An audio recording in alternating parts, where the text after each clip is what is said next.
All right, so nearly 2.5 years since the Red Hill fuel spill, that massive lawsuit against the federal government is set to go to court next week. Honolulu Civil Beat's reporter Christina Jedra is here to talk about this. Good morning to you, Christina. Good morning. Starting off, what's happening next week exactly? So this is the trial that has been in the lead up for 2 years now. It represents 7,500 claimants who were living and drinking water from the Navy water line at the time that fuel spilled from the Red Hill facility. And people experienced a range of health problems, some of which are still ongoing today, and they're seeking compensation for their pain and suffering. So not only have you, but also our station has been reporting on this extensively for a long time. You followed one family in particular. Can you explain what they've been going through for the last couple of years?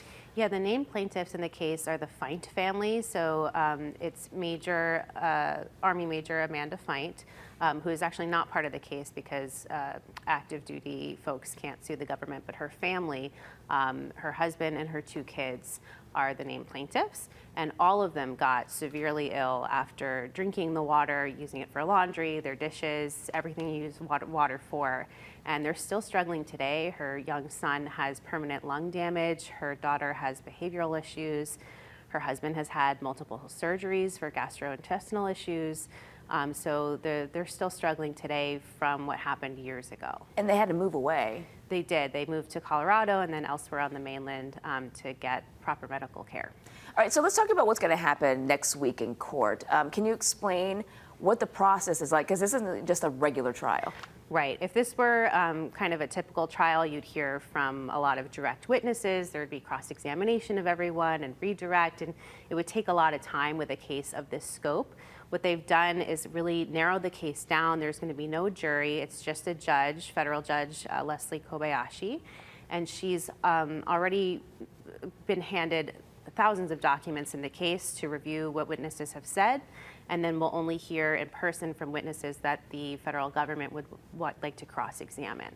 So what is a judge going to have to consider in a case of this scope?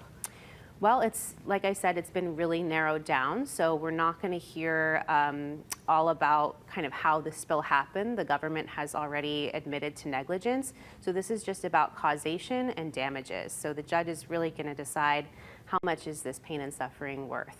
And how did they decide that? That's a good question.